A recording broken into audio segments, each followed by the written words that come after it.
ये कहा है ना। क्रिया के लिए होगा तो ही वेद अपना मुंह खोलेगा। क्या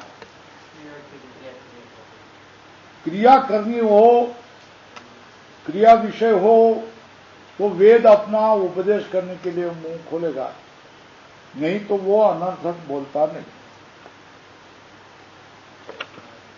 है ना। जो उपदेश किया हुआ है वो क्रिया है ऐसा मानो, तभी क्या होगा, वैदिक उपदेश बंद कर दो, सार्थक होगा, नहीं तो सार्थक नहीं होगा। ये कहा ना विधान के अन्यायस्य क्रियार्थत्वा अनर्थक्यम अतदर्थाना, ये कहा ना। तो इसका अर्थ क्या हो गया,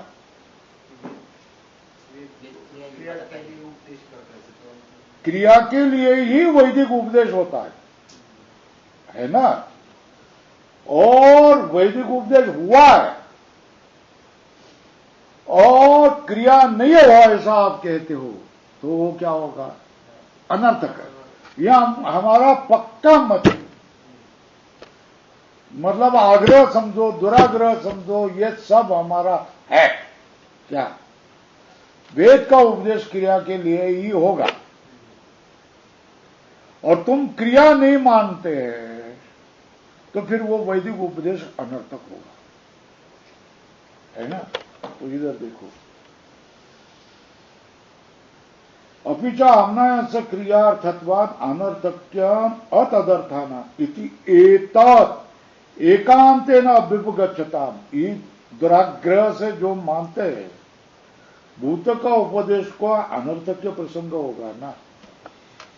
क्या आपत्ति क्या होगी, भूत का भूतार्थ का उपदेश कैसा हो जाएगा, अनर्थक होने लग जाएगा, बराबर है ना। अनर्थक्य दो प्रकार का होता है, लिखो, नीचे लिखा है, लाल करो। क्रियार्थक शब्द अनर्थक कब हो जाएंगे, अक्रियार्थक शब्द अनर्थक, नीचे अपिच सूत्र है ना, यहां लाल करो। क्रमेय अभिधेया भाव रूप अनर्थक्य, और दूसरा फलाभाव। अनर्थक क्यों होगा, क्योंकि कह नहीं सकते इसलिए, यह फल नहीं हो सकता है। दो, अनर्थक कब हो जाएगा, उपदेश नहीं कर सकते, है ना, या उपदेश करने पर फल का अभाव होगा तो क्या। पहली बात क्या है, अभिधेय भाव, मतलब अक्रियात्मक वस्तु होगा तो उसका उपदेश ही नहीं कर सकते, ये बात आ गई। दूसरा क्या आ गया, फलाभाव। तो पहली बात कह रहे हैं, पहला क्या विकल्प, एक दो विकल्प लिखा ना, प्रथम विकल्प दूसरे विकल्प, टीका में है ना, कि अनर्थक है ऐसा क्यों कह रहे हैं, क्योंकि उपदेश नहीं होता इसलिए।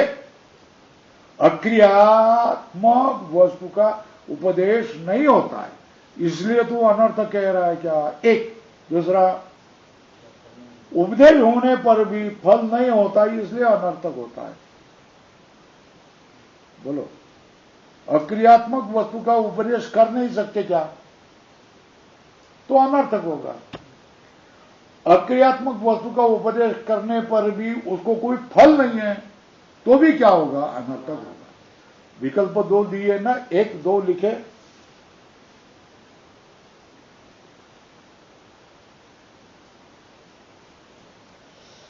तो पहला विकल्पों को लिखो, नहीं नहीं ऐसा अक्रियात्मक वस्तु को कह ही नहीं सकते, है ना, 90 पेज पर। तो सोमेन यजेत ददना यजति, ये उपदेश होता है कि नहीं, नीचे लिखा है।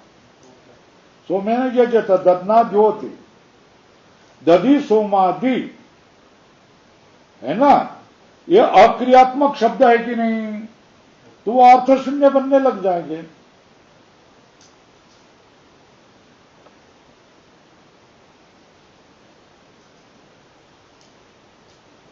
है ना? क्या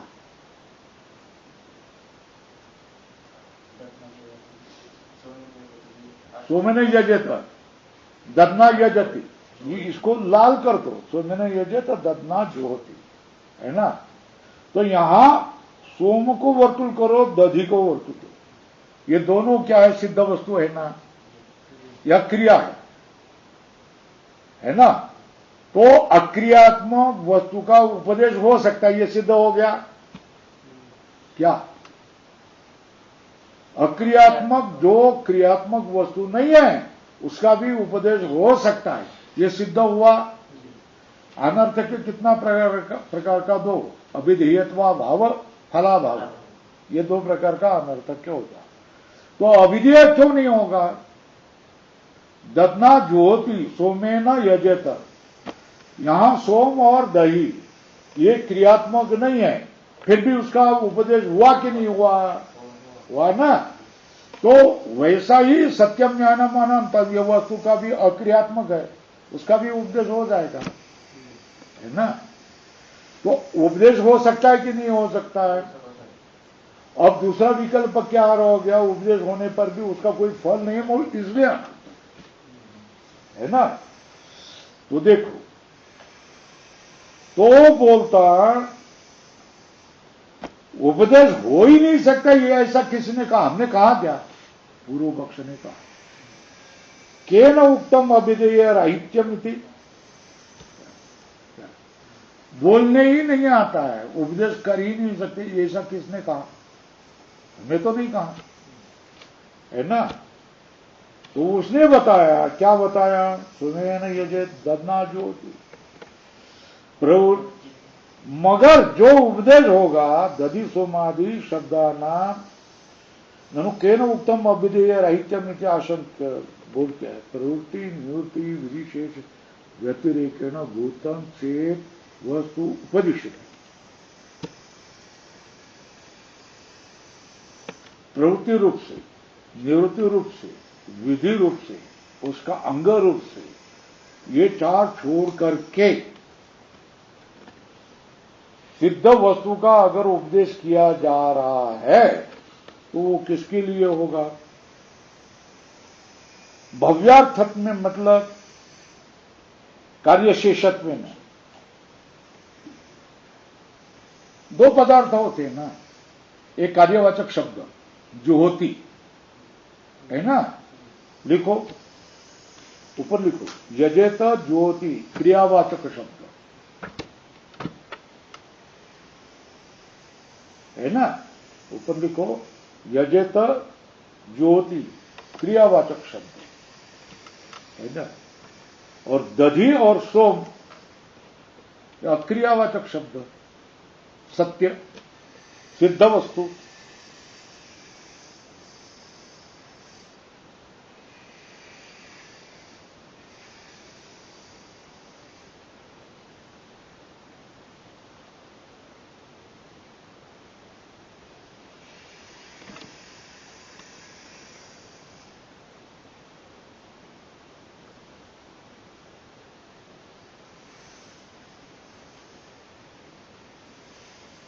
एक तो क्रियावाचक शब्द होते हैं और क्रिया के सहायक रूप से शब्द होते हैं, है ना?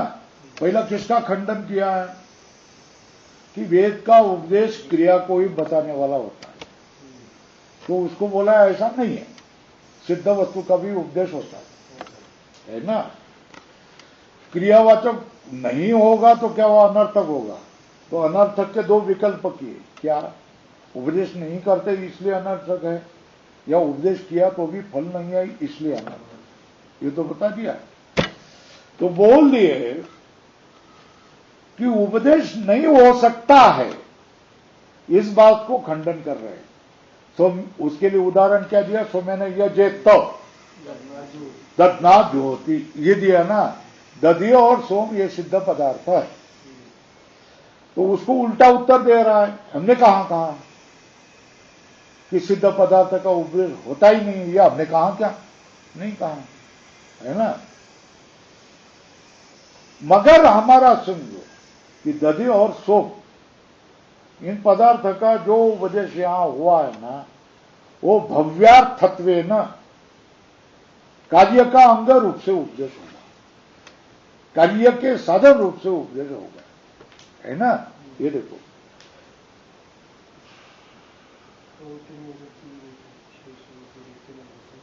तो कार्यातिरेके ना, कार्य शब्द नहीं है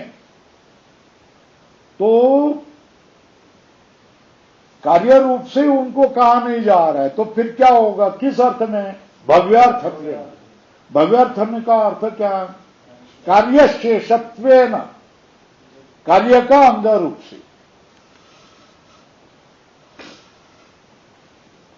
बोलो वैदिक उपदेश में शब्द किस रूप में आ जाएंगे, एक तो कार्य रूप, और कार्य रूप में नहीं होगा तो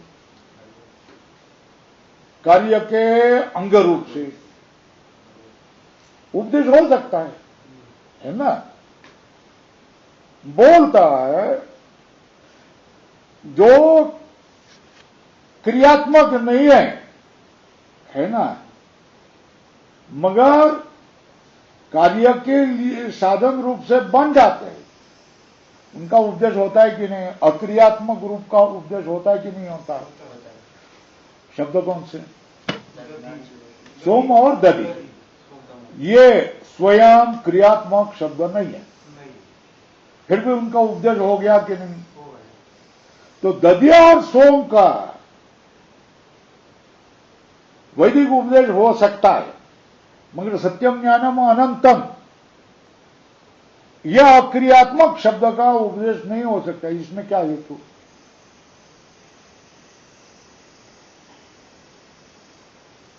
सत्यम ज्ञानम अनंतम क्रियात्मक शब्द नहीं है तो उसका उपदेश नहीं होगा, है ना। क्यों, अनर्थक हो जाएगा। तो फिर सोम और दधि ये क्रियात्मक शब्द है क्या, नहीं, तो उसका उपदेश होता है कि नहीं। तो उल्टा क्या बोल रहा है, क्रियात्मक नहीं होने पर भी उनका उपदेश नहीं होता है, ये हमने कहा है ना, होता है, क्योंकि सोम और इसका दधि का उपदेश होता है। तो बोलता है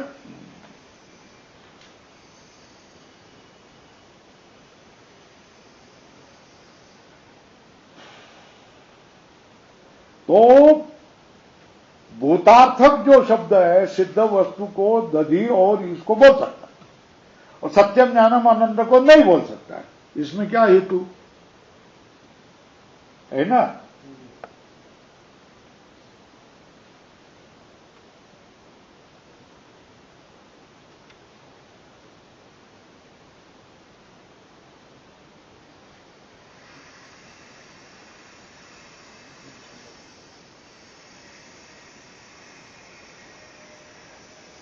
तो दो हेतु आ जाएंगे, कूटस्थ ये क्रिया अक्रिया है ना, दूसरा क्या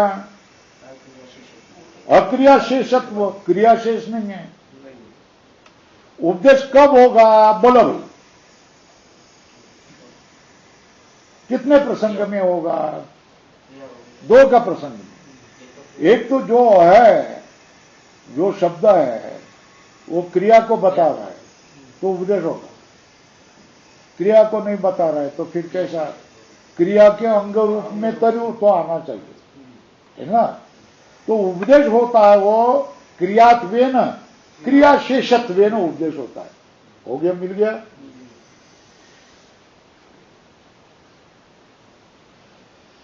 तो कूटस्थ अक्रिया है, यह अक्रिया शेष है।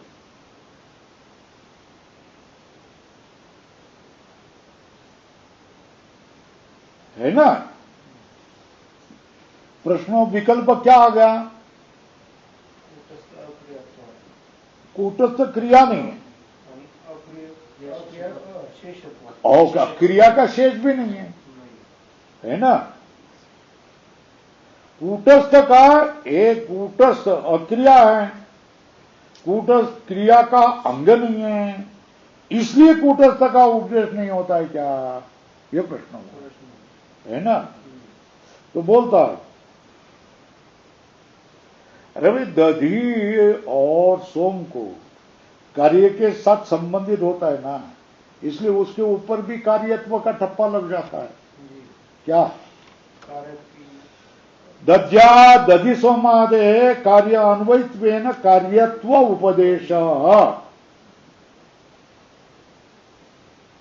और कूटस्थ का देखो वैदिक उपदेश में दधि और सोम का उपदेश होता है ना, है ना, क्योंकि वो कार्य के उपयोगी है, इसलिए उनको भी कार्य कहा जाता है ना। मगर कूटस्थ तो अकार्य है ना। हाँ, ये क्योंकि भूत को अकार्य बना दिया ना, तो भूत पदार्थ का उपदेश करा तो वो क्रियात्मक नहीं होता है ना। सिद्ध पदार्थों को बता दिया ना, तो वो कार्यवाचक शब्द है थोड़ा, नहीं है ना। नहीं, भूतम उपदिश्यमानम क्रिया होती।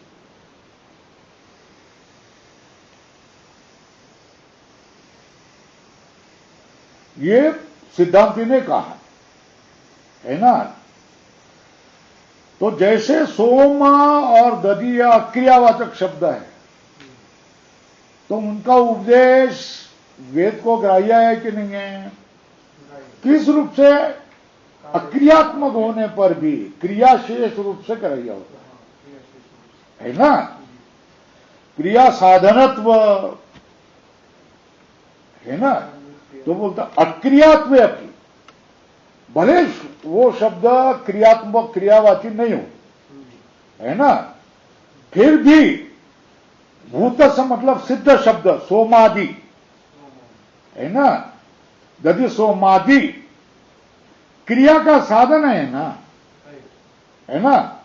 तो वो क्रिया के साधन होने से लिए क्रियार्थ एवं उपदेश, वो क्रियार्थ उपदेश हो जाता है।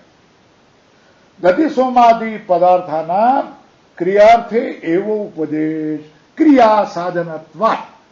या दधि और सोम ये कार्य के लिए, क्रिया के लिए ही उपदेश है, क्योंकि वो उनके बिना क्रिया पूर्ण नहीं होती है। क्रिया का साधन है वो, है ना, है ना। ये पूर्व पक्ष ने कहा है कि भाई दधि और सोम ये क्रिया का साधन होने पर, क्रिया का साधन न होने पर भी, है ना, अक्रिय होने पर भी क्रिया साधन रूप से उनका उपदेश होता है। क्रिया अन्वयित्व होता है, क्रिया का साधन होता है, क्रिया का पूरक होता है, क्रिया का कारक होता है, इसलिए उपदेश होता है ना। देवता, दधि, हवि ये सारे सिद्ध पदार्थ है ना, इनका उपदेश होता है, क्योंकि क्रिया अन्वयित्वम, हाँ, क्रिया कारकत्वम, कारकत्वम, क्रिया को करने वाला हो, क्रिया से अन्वित हो, संबंधित हो, वो तो कारक होता है। तो कारक तो कारक है ना, दध ना तृतीया है ना, करण है वो, है ना।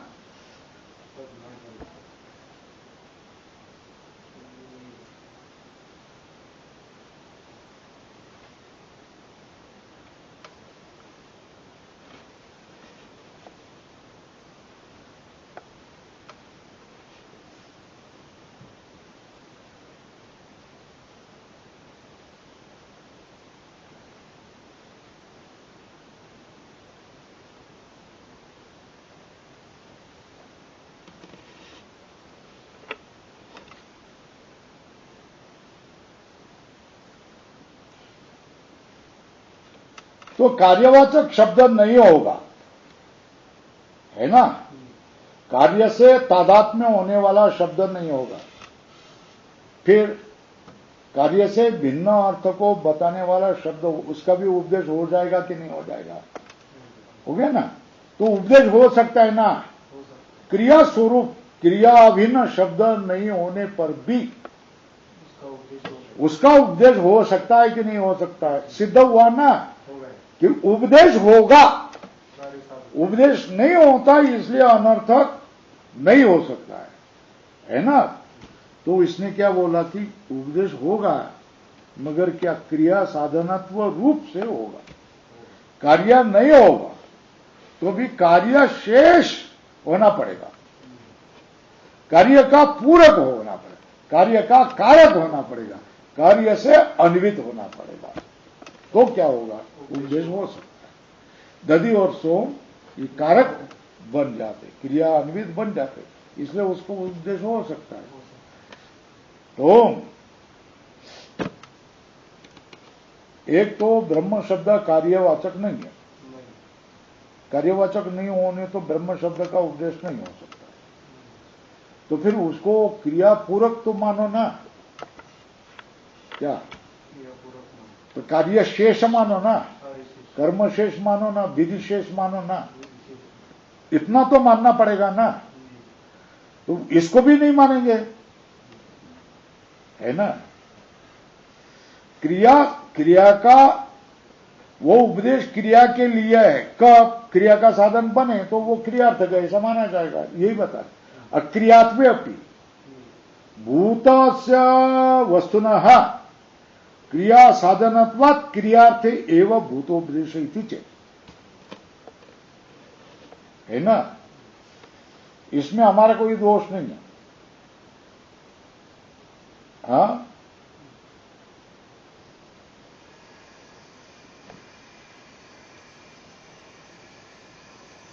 भाई क्रिया के लिए होने पर भी, है ना, क्रिया के लिए होने पर भी उस शब्दों का, किस शब्द का उपदेश हो गया, क्रिया निवर्तन शक्ति वाला, इसलिए उपदेश हुआ कि नहीं, है ना। तो उसका प्रयोजन क्या हो गया, उस शब्द का प्रयोग करने का प्रयोजन क्या, क्रियार्थत्वम, है ना। तो क्रिया ना हो, है ना, क्रिया के लिए हो तो वस्तु का उपदेश नहीं होता है, ऐसा नहीं, वस्तु का उपदेश होता है। कौन सा, सोम और, है ना। क्रियार्थत्वम तु प्रयोजन तस्य न च एतावता वस्तु अनुपदिष्टम भवति, है ना। क्रिया के, वस्तु क्रिया के लिए ही होनी चाहिए, क्रिया के लिए नहीं हो तो वह अनर्थक है ना। इसका खंडन किया क्या, सोमेन यजति, तो उसने क्या बन गया, अरे भाई क्रिया पूर्ण करने के लिए कारक रूप से वो वस्तु है ना, तो क्रिया परक ही है ना, क्रिया के लिए है, कार्य के उपकरण में ही वो एकत्र बन जाती है कि नहीं, इसलिए उसका उपदेश हो जाता है। क्रिया शेषत्व में न अभिधेयत्व, अभिधेय की बात चलती है, विकल्प आया ना, क्या है, क्या अभिधेय भाव, तो अभिधेय भाव नहीं है ना। एक तो क्या है, कार्यत्वेन अभिधेयत्व, यदि कार्यत्वेन अभिधेयत्व नास्ति तरी क्रिया शेषत्वेन अभिधेयत्व, हो गया ना, होना चाहिए तभी सार्थक हो जाएगा, नहीं तो नहीं बन सकता है। तो प्रयोजन क्या है इस ऐसे शब्द का, सोम का क्रिया के लिए, इस क्रिया के लिए होने पर भी वस्तु तो उपदिष्ट ही होते हैं ना, न अनुपदिष्टम ऐसा नहीं होता है ना। चलो भाई उपदिष्ट होगी, क्रिया के लिए नहीं होने पर भी वस्तु का उपदेश होता है कि नहीं होता, इतना बोलो। हाँ, क्रिया शेषत्वेन उपदेश होता है, अक्रियात्मक होने पर भी वस्तु का उपदेश होता है कि नहीं होता है, वस्तु होता है ना, उपदेश हो गया कि नहीं। अक्रियात्मक वस्तु का सोम और दधि का उपदेश हो सकता है, तो सत्यम ज्ञानम अनंत का उपदेश क्यों नहीं हो सकता है। अविधेय भाव का खंडन किया, क्या किया, सत्यम ज्ञानम अनंतम इत्यादि शब्दानाम उपदेश संभवती न अनर्थक्यम, ठीक है ना। कैसा, अम्ना यत्वात् सोम दधि शब्दवत, यह अनुमान करें,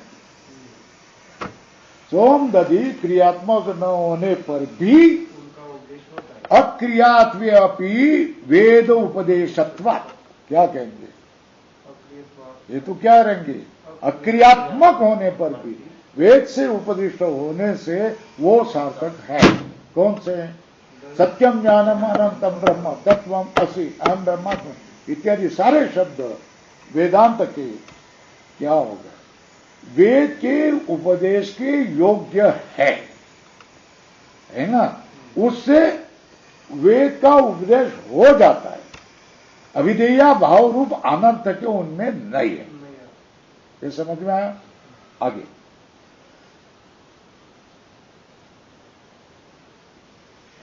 चलो भाई, अक्रियात्मक होने पर भी उपदेश हो गया तो उससे क्या होगा। अरे भाई, अक्रियात्मक होने पर भी वस्तु का उपदेश हो सकता है ना, सोम और दधि का। तो उसी तरह अनवगतात्म वस्तु उपदेश तथा वैतुमार्थी, आत्मा का ज्ञान नहीं हुआ है ऐसे वस्तु का उपदेश भी उसी तरह हो सकता है ना। अब क्या हो गया भाई, यह तो निर्णय हुआ ना, हाँ, अविधेया भाव की बात होगी ना, क्या होगी, सोम और दधि का अक्रियात्मक होने पर भी उपदेश हो सकता है ना, है ना। कार्य शेष हो दूसरा हो, किस रूप से अगर उपदेश होता है कि नहीं, अक्रियात्मक होने पर भी उपदेश हो सकता है ना। उसी तरह क्या होगा, सत्यम ज्ञानम अनंतम इन शब्दों का भी उपदेश हो सकता है। अविधेया भाव रूप में अनर्थ के उनमें नहीं है। यहां तक हो गया। अब दूसरा विकल्प क्या है, अविधेया भाव रूप अनर्थ, दूसरा फला भाव रूप, फल नहीं है इसलिए अनर्थ हो। हाँ, कि सत्यम ज्ञानम अनंतम, उसमें अविधेया भाव नहीं है, अविधेयत्व है, वेद से कहे जाते, मगर वो उनमें फल नहीं होने से अनंत है ना। सोम और दधि में फलत्व है कि नहीं है, परम अदृष्ट समन्वितत्वम पूरकत्वम, जो यज्ञ से होने वाला जो पुण्य है उसमें ये सहभागी होते कि नहीं होते, उसके सामग्री होती है कि नहीं, तो पूरकत्व में ना फल होता है उनका, है ना। जैसे यज्ञ की क्रिया में सारे पूरक होते है ना, तो उनका फल है ना।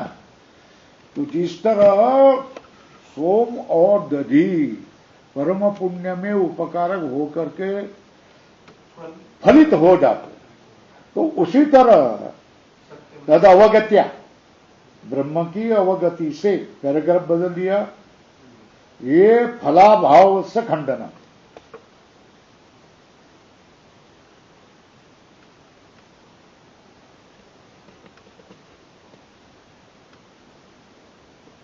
ये लिया ना, क्रियार्थत्व तो प्रयोजन फल, प्रयोजन का अर्थ है फल। तद अवगत्या मिथ्या ज्ञान से संसार हेतु और निवृत्ति प्रयोजन क्रियते, है ना। क्या, मिथ्या ज्ञान से संसार हेतु निवृत्ति प्रयोजन, संसार का हेतु जो मिथ्या ज्ञान है उसकी निवृत्ति ये क्या प्रयोजन क्रियते इति विशिष्टम अर्थवत्वम क्रिया साधन वस्तु उपदेश। निवृत्ति रूप क्रिया का क्या होगा, प्रयोजन बन जाता है कि नहीं, है ना। फला है कि नहीं, है ना। हाँ, मिथ्या ज्ञान जो संसार हेतु उसका निवृत्ति है, ये फल मिलता है कि नहीं, है ना। अविशिष्टम अर्थवत्वम, अविशिष्ट मतलब सोम दधि के तरह ही इसमें भी अर्थवत्व है। किसका, क्रिया साधन वस्तु उपदेशन, है ना। संसार हेतु की निवृत्ति के साधन बन जाता है ना। देखो, सोम और यज क्रिया साधनत्व न वस्तु उपदेश हो सकता है कि नहीं, तो प्रयोजन क्या है, क्रियार्थत्व फल है ना, क्रिया सिद्ध होने के लिए इनका उपयोग है, तो फल है ना। तो फिर अर्थवत्व सोम और दधि में आया, क्रिया साधनत्व है ना। तो अनर्थ निवृत्ति रूप क्रिया का साधन रूप से सत्य ज्ञानम अनंतम का ज्ञान हो जाता है। मिथ्यानंद निवृत्ति, मिथ्या ज्ञान से संसार हेतु तो निवृत्ति प्रयोजन ऊपर लिखो फलम क्रियते इति अविष्ट, अविशिष्टम मतलब तुल्यम अर्थवत्वम क्रिया साधन वस्तु उपदेशेन। क्या हो गया? इति अविशिष्टम अर्थवत्वम क्रिया साधन वस्तु उपदेशेन। ये बात हो गई। क्या हो गया? अविशिष्टम अर्थवत्वम क्रिया साधन वस्तु उपदेश। इसलिए अर्थवत हो गया। कैसा? क्रिया साधन का वस्तु का उपदेश से अर्थवत हो गया ना, क्रियात्मक नहीं है। क्रिया साधन से सोम और दधि की तरह ये उपदेश हो जाएगा कि नहीं? तो बोल जाता है कि निवृत्ति ये क्या क्रिया है क्या? है ना। प्राप्त क्रिया की स्थिति ये निवृत्ति है ना, है ना। तो निवृत्ति को थोड़ा क्रिया मानेगा। पैराग्राफ बदल दो। ब्राह्मणों अंतव्य ना, ये वाक्य जो है ना, ये प्रवृत्ति को करता है या निवृत्ति को करता है? और निवृत्ति का अर्थ क्या? प्राप्त कर्म की स्थिति ना, स्थिति वो क्रिया है या अक्रिया है? क्रिया नहीं है ना, फिर भी उपदेश हुआ कि नहीं हुआ? हुआ ना। निवृत्ति करने के लिए भी उपदेश हुआ ना। निषेधात्मक वाक्य है ना, ब्राह्मणों न अंतव्य प्रतिषेधात्मक वाक्य है। प्रतिषेधात्मक वाक्य का भी उपदेश होता है कि नहीं होता है? होता है ना। किसका? प्रतिषेधात्मक वाक्य का ब्राह्मणों न अंतव्य उपदेश हुआ है ना। तो उसी तरह निवृत्ति परक सत्य ज्ञानम अनंतम ब्रह्म का उपदेश होने में आपको क्या आपत्ति लग रही है ना। पहले क्या लिया? क्रियापरक होना चाहिए, क्रियाशेष होना चाहिए, है ना। तो क्रियाशेष हमने बता दिया कि वह ब्राह्मणों में अंतव्य क्रियाशेष है या नहीं। किसी क्रिया का कौन सा क्रिया का शेष है? नहीं है।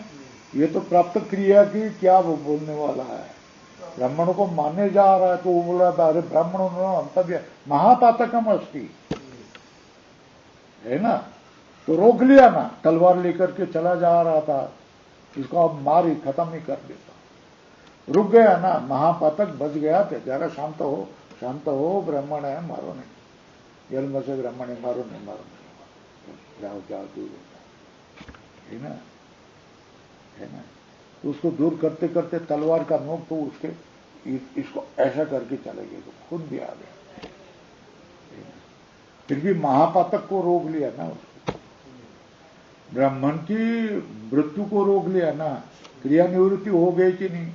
तो प्रतिषेधात्मक वाक्य भी उपदेश होता है। क्रिया परक वाक्य का ही उपदेश होता है ऐसा नहीं, क्रिया शेष के वाक्य का ही उपदेश होता है ऐसा नहीं है। तो फिर क्या हो गया? क्रिया का प्रतिषेध करने वाले वाक्य का भी उपदेश होता है। ब्राह्मणों न अंतव्य, है ना।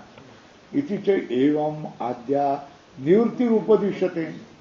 निवृत्ति क्रिया है क्या? अब स्पष्ट है। बीच में जितना क्लिष्ट था मैंने आपको रोक करके आपको सारा ठीक ढंग से बता दिया।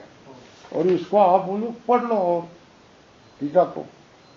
अब निवृत्ति जो है कि निवृत्ति का क्रिया, क्रियाशेष और क्रिया का प्रतिषेध भी वेद से उपदिष्ट है कि नहीं? ब्राह्मणों अंतव्य। वो नच सा क्रिया, तो फिर क्रिया साधन होगा, नापी क्रिया साधन। कोई क्रिया को पूर्वक करने वाला है क्या? नहीं, निषेधार्थ। अक्रियार्थानाम उपदेशो अनर्थक चेत, है ना। जो क्रिया तो हमना ऐसे क्रियार्थत्वात् अनर्थक्यम तदर्थानाम, दुराग्रही है ना। तो जो क्रियावाचक शब्द नहीं, उनका उपदेश नहीं हो सकता है, ऐसा तेरा कहना है ना। तो अक्रियार्थानाम उपदेशो अनर्थक चेत, स्वल्प विराम करो, ब्राह्मण अंतव्य इत्यादि निवृत्ति उपदेशानाम अनर्थक्यम प्राप्त, ये प्राप्त हो गया ना। क्या? कब? किसका अनर्थक प्राप्त हो गया? अनाथ क्रियार्थत्व अनर्थक्यम तदर्थानाम, कोई भी क्रियावाची शब्द होगा उसका ही उपदेश होगा, क्रियावाची शब्द नहीं होगा तो उसका उपदेश नहीं होगा। तो वो तो क्रिया निवृत्ति वाला शब्द है ना, ब्राह्मणों ने अंतक, तो अनर्थक हो जाएगा, ये उपदेश अनर्थक हो जाएगा, है ना। किया ना, कह दिया ना, प्राप्तम। तो ये इष्ट है अनिष्ट है? ब्राह्मणों ने अंतव्य, ये उपदेश इष्ट है अनिष्ट है? अनर्थक होना इष्ट है अनिष्ट है? ये इष्ट है, अनिष्ट है। अनर्थक कोई भी भाग अनर्थक नहीं है, अनिष्ट है ना, अनिष्ट।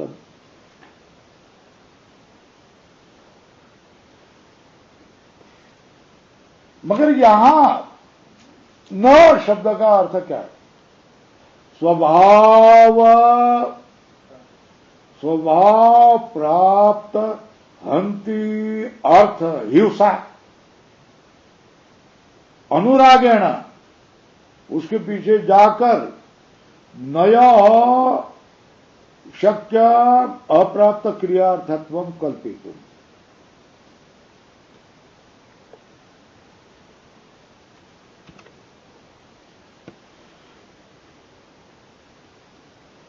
क्रिया की निवृत्ति बोल रहा है ना, है ना। स्वभाव प्राप्ति हंति अर्थ अनुरागेण, नया स्वभाव प्राप्ति हंति क्रिया है ना, उसको लेकर नय ये अप्राप्त क्रिया को लिया है, ऐसी कल्पना करना शक्य नहीं है ना। स्वभाव प्राप्त कौन सा? हनन क्रिया, उसको छोड़कर दूसरी किसी क्रिया को नए शब्द बोलेगा क्या? क्यों? अरे हाँ, ये कल्पना करना शक्य नहीं है। हनन क्रिया प्राप्त है, ये हनन क्रिया त्याग करके नए आ गया, इसलिए दूसरी किसी क्रिया को बताएगा कौन? ये नहीं, ऐसा बोल सकते हैं क्या? नहीं, क्रियांतरत्व को प्रतिपादन नहीं करेगा ना। नहीं क्या करता है? हनन क्रिया निवृत्ति औदासीन्य व्यतिरेकेण, है ना। व्यतिरेकेण क्या? अप्राप्त क्रियार्थत्व कल्पेतुं न शक्यम, ऐसा करो क्या? हनन क्रिया स्वभाव प्राप्त हंति अनुरागेण, हनन क्रिया निवृत्ति औदासीन्य व्यतिरेकेण नया अप्राप्त क्रियार्थत्व कल्पेतुं न शक्य,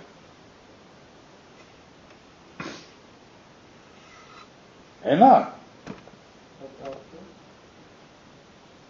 जो दूसरी कोई क्रिया प्राप्त ही नहीं है, उसकी कल्पना करना शक्य नहीं।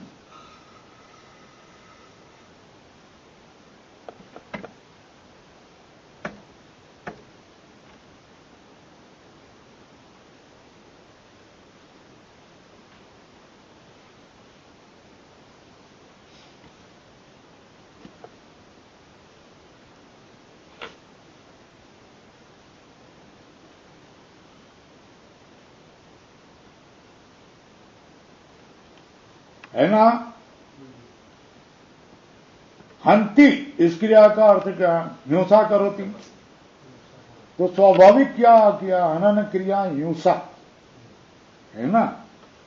तो ये हिंसा क्रिया है तो नहीं लग गया प्रतियोगी को ना हनन क्रिया, उसमें उस न लग गया। तो नहीं लग गया तो नहीं क्या बोलेंगे? जो प्राप्त हनन क्रिया है उसको रोक लो, मतलब उदासीन से रहो ना। मारने के लिए दौड़ा कि नहीं? अरे ब्राह्मणों न हंतव्य महापातकम तत्, तो रुक गया ना, वापस आ गया कि नहीं? तो औदासीन्य स्थान ना क्या? नयम हनन क्रिया निवृत्ति औदासीन्य व्यतिरेकेण स्वभाव प्राप्ति अंत्यर्थ अनुरागेण अप्राप्त क्रियार्थत्व कल्पितो नया न शक्य। हनन क्रिया जो प्राप्त है उस क्रिया के लिए उदासीन स्थिति से रहना, ये छोड़ करके जो अप्राप्त दूसरी कोई क्रिया है उसको बताने वाला नया है, ऐसी कल्पना करना शक्य नहीं है। नहीं कि दूसरी कोई की हनन क्रिया नहीं, अगर दूसरी कोई क्रिया होगी ना, इसके लिए नहीं है, ऐसा कह सकते हैं? क्यों? नहीं का स्वभाव जानो ना, क्या बोलो ना? नहीं का स्वभाव, नया स्वभाव यह स्व संबंधिनो अभावम बोधय है ना।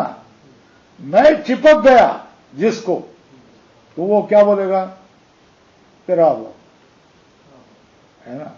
जहां जहां न गंध, गंध का अभाव, न स्पर्श,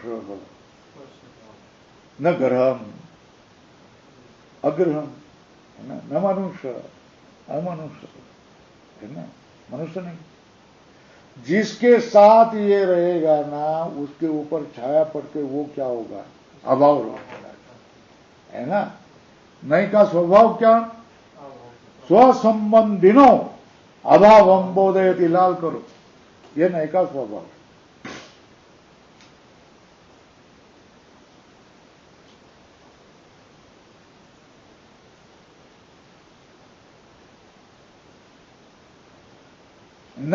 नए क्या नहीं करता है और नए क्या करता है, ये दोनों बात बताओ।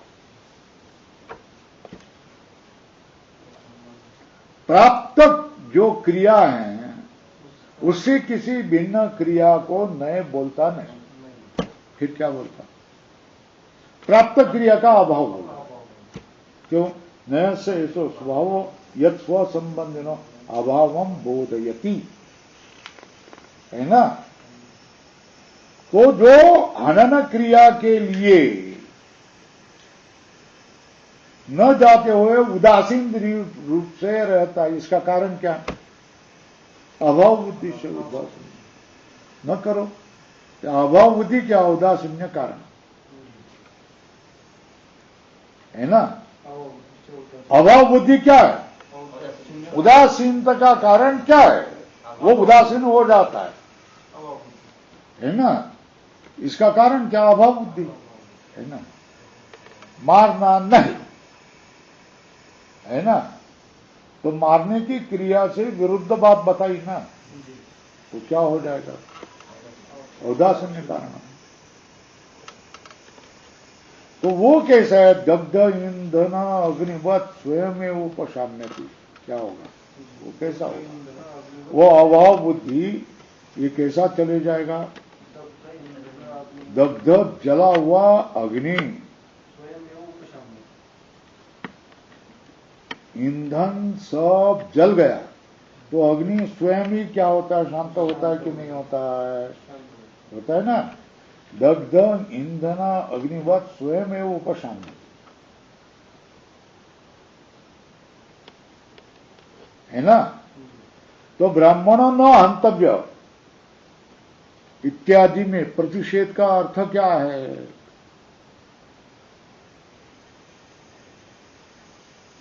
कोष्टक में लिखो, प्रसक्त क्रिया निवृत्ति रूप औदासीन्यमेव, ये फल है क्या? शून्यमेव रागस प्रसक्ता अनन क्रिया तद निवृत्ति उपलक्षित औदासीन्य, उस निवृत्ति से औदासीन्य उपलक्षित हो जाता। राग से प्राप्त कौन? अनन क्रिया, उसकी निवृत्ति मतलब अहन रूप औदासीन्य। यही अभिलक्षित होता है कि नहीं होता है, यही अभिप्राय है कि नहीं का। इसलिए ब्राह्मणों अंतव्य प्रतिषेध है ना। प्रतिषेध का अर्थ क्या है? प्रसक्त क्रिया निवृत्ति औदासीन्य। ऊपर लिखो प्रतिषेध अर्थ।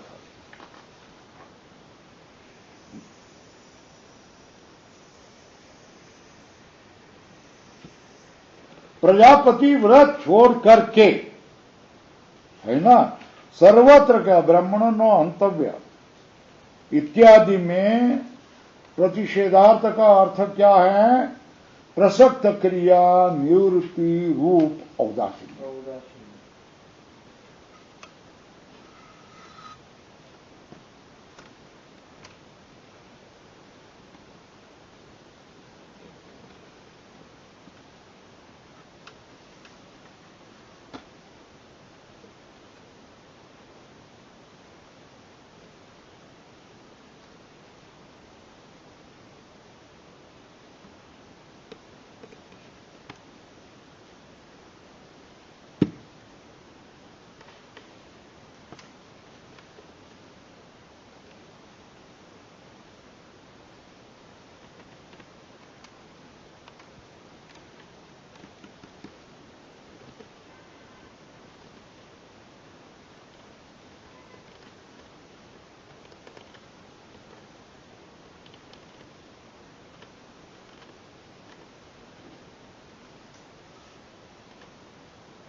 इधर बता दिया है।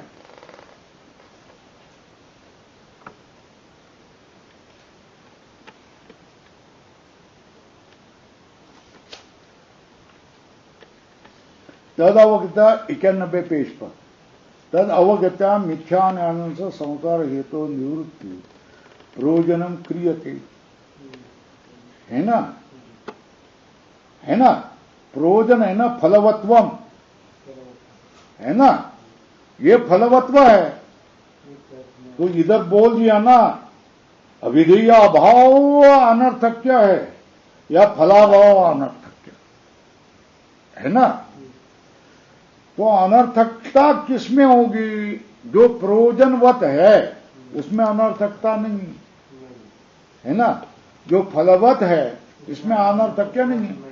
वेदांत वाक्य से मिथ्याज्ञान की निवृत्ति होकर के कृतकृत्यता प्राप्त होती है तो फलवत्व है ना उसमें। तो फिर अनर्थक्य वाचक शब्द अनर्थक्य किसको बोला जाएगा? जिसमें कोई पुरुषार्थ नहीं है। ये देखो तस्मात् पुरुषार्थ अनुपयोगी, क्या पुरुषार्थ के उपयोगी न होने पर, है ना, अनुपयोगी उपाख्यानादि भूतार्थवाद विषयम अनर्थक्य अभिधानमिति द्रष्टव्यम। क्या पुरुषार्थ के उपयोगी न होने वाले उपाख्यानादि भूतार्थ वाद को विषय करने के लिए ही अनर्थक्य का अभिधान देखना चाहिए, है ना। अब कल देखेंगे ये कल जरा हम अटक रहे थे ना, वो समझ में आया कि नहीं आया? क्या क्या बात है? क्रिया होगा, एक तो क्रिया के लिए होगा, क्रिया के नहीं होगा तो क्रिया शेष रूप से होगा, क्रिया शेष नहीं होगा तो प्रतिषेधात्मक तो होगा, है ना। तो इस किसी की श्रेणी में हम वेदांत के वाक्य को बस बता सकते हैं क्रियाशेष नहीं होने पर भी, है ना। क्रियाशेष नहीं होने पर भी, क्रियात्मक न होने पर भी क्रियाशेष होगा, क्रिया शेष नहीं होने पर भी प्रतिषेधात्मक हो सकता है। प्रतिषेधात्मक भी नहीं है फिर भी फलवत होगा। अविधेयत्व कब हो सकता है? क्रियाशेष प्रतिषेधात्मक हो तो भी अविधेय है। अब अनर्थक का क्या माना? फलाभाव। अब क्या मानेंगे? यह है मगर इसमें कोई फल नहीं है ना। स्वार्थ माने तो फल नहीं, तो फलाभाव को भी खंडन किया ना। क्या क्या? निवृत्ति रूप फलवत्वम प्रयोजनम है ना। और तो अनर्थक्य किसको देखना चाहिए? जिसमें कोई पुरुषार्थ अनुपयोगी उपाख्यान भूतार्थवाद, इसको ही क्या करना चाहिए? इसके विषय में ही अनर्थक्य अभिधान है, ऐसा देखना चाहिए, है ना। अब कल करेंगे। कई जगह थोड़ा क्लिष्ट होता है। ओम पूर्णमदः